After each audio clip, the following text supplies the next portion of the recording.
মনের মধ্যে থেকে ওয়াইল্ড লাইফের মজা নিতে চাও তাহলে অবশ্যই চলে আসো রমনা বাগান। বিশ্ববিদ্যালয়ের গেট নাম্বার 1-এর উল্টো দিকেই অবস্থিত এই রমনা বাগান। বর্ধমান স্টেশন থেকে যে কোনো টোটোই এখানে 10 টাকায় পৌঁছে দেয়। সকাল 9টায় খোলে এই চিড়িয়াখানা, আর বিকেল 5টা পর্যন্ত। গ্রীষ্মকালে বিকেল 5টা এবং শীতকালে 4:30 পর্যন্ত। তো সকাল 9টা থেকে 5টা অনেকটাই সময়, যে কোনো সময় চলে আসতে পারো এখানে সুন্দর প্রকৃতিকে অনুভব করতে।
রমনা বাগান বলা হয় যে রমণীয় স্থান থেকে এই রমনা বাগান কথাটি এসছে। একটা সময় এই পুরো এলাকাটা, এই রমনা বাগান চিড়িয়াখানাটা বর্ধমানের রাজার আন্ডারে ছিল। শুধু এটা না, কৃষ্ণসায়র পার্ক বলি বা বর্ধমান বিশ্ববিদ্যালয়ের এরিয়াটা, এই সবটাই 323 হেক্টরের একটা বিশাল এলাকা বর্ধমানের রাজার আন্ডারে ছিল। এবং ভারত স্বাধীনতার পর যখন প্রত্যেক রাজতন্ত্রকে হাঁটাও এবং গণতন্ত্র স্থাপন করো এই মুভমেন্টে চলেছিল, তখন স্বাভাবিকভাবেই এই বর্ধমান এলাকাটাও আমাদের গণতন্ত্রের আন্ডারে চলে আসে। এবং তারপরই এখানে বিধানচন্দ্র রায় বর্ধমানে বিশ্ববিদ্যালয় স্থাপন করেন এবং এখানে এই রমনা বাগান একটি বর্ধমান বিশ্ববিদ্যালয়ের আন্ডারে একটি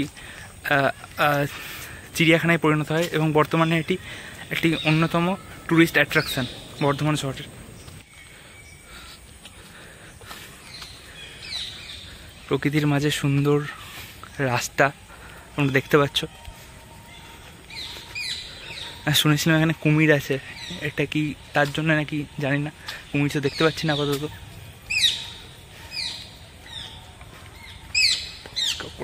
এই তো মগর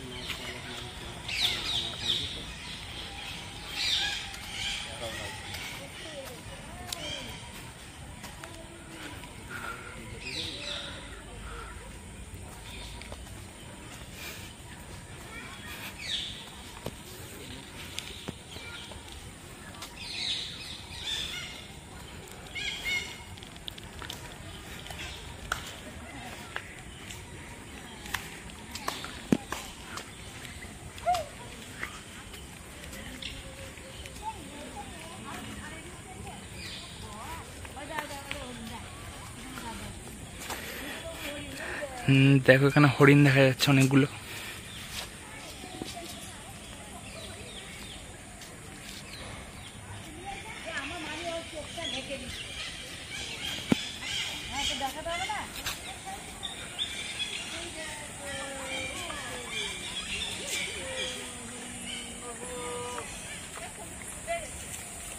ডুবে গেল কুমিরটা, অনেকক্ষণ ঘাস লাগছে আবার কি।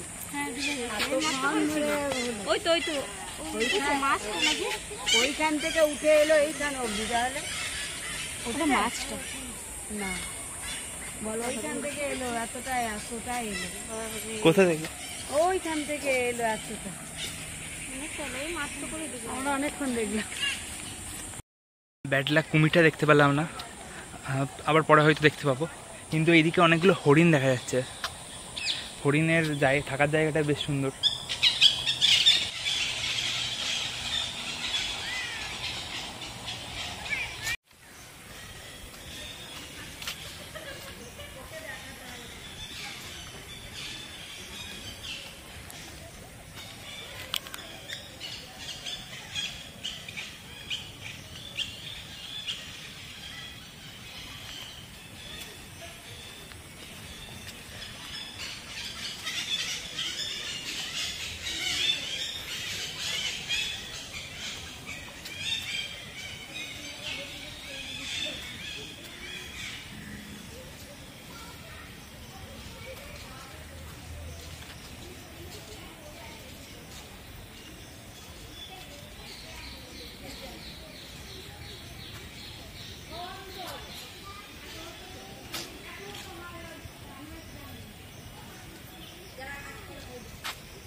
ছোটোবেলা থেকে পড়ে এসেছি এই এমু পাখির ব্যাপারে, দেখেও নিলাম।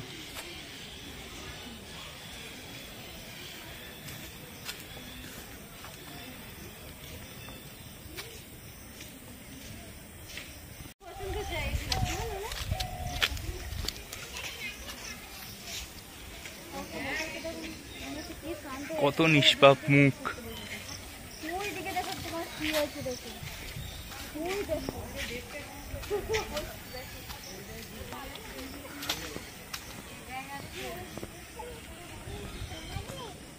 দেখ এরাও ছবি তুলতে শিখে গেছে, দেখেছিস? সবাই এসে এসে ছবি তুলে না, ও ঠিক দেখো নড়ছেও না চড়ছে না, কি সুন্দর ছবি তুলতে দিতাম।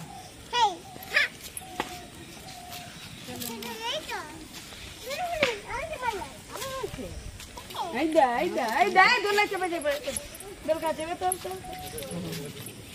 দোল কাছে তোর নেমে যাবে এক্ষুনি, ঝাঁপ দিয়ে দেবে।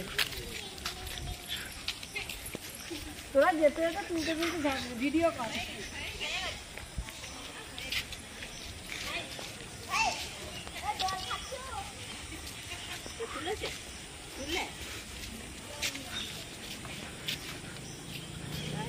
জাস্ট সিনটা দেখো,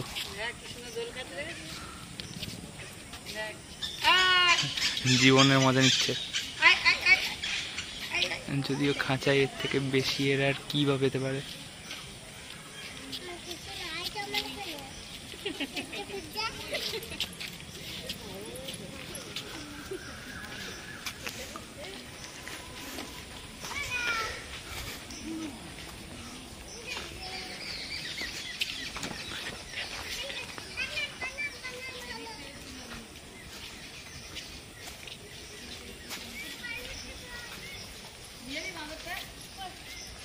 সজরূপ দেখা যাচ্ছে না ঠিক মতো করে।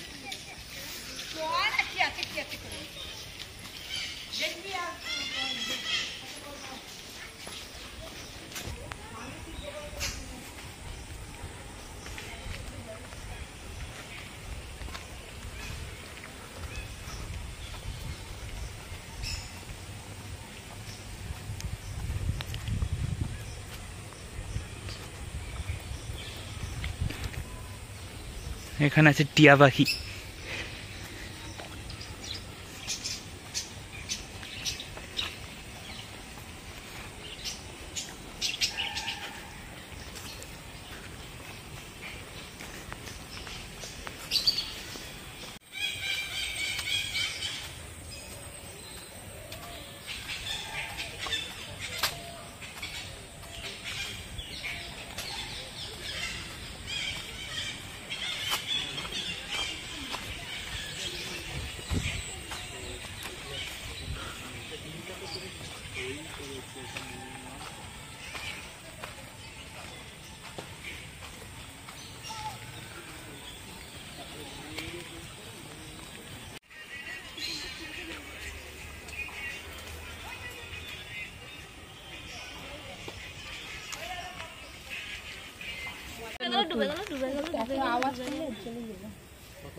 চুপ করে দাঁড়িয়ে থাকবো।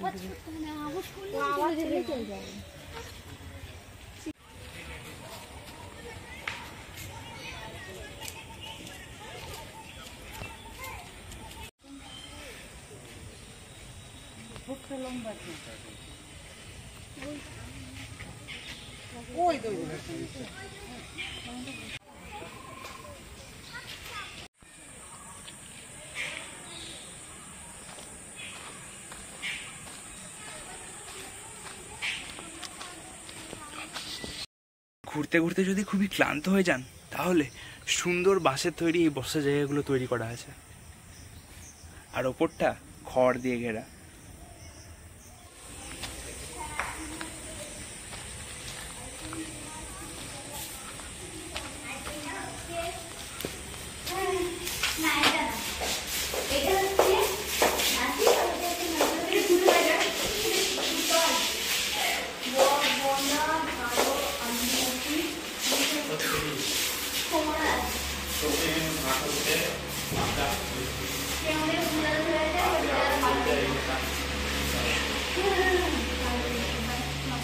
जाओ बोला आपने क्या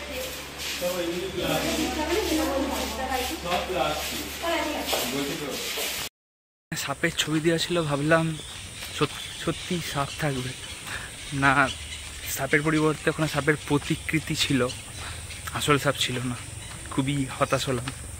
ওই দেখা যায় কুমির।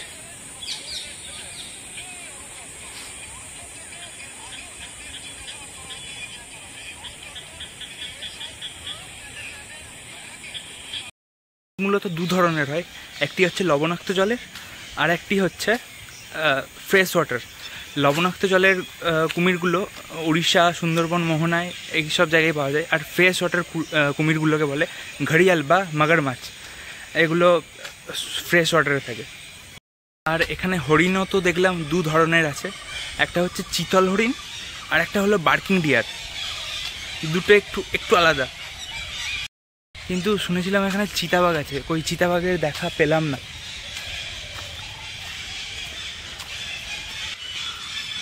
এটা হচ্ছে চিতাবাঘের খাঁচা, কিন্তু চিতাবাঘের দেখা তো পেলাম না।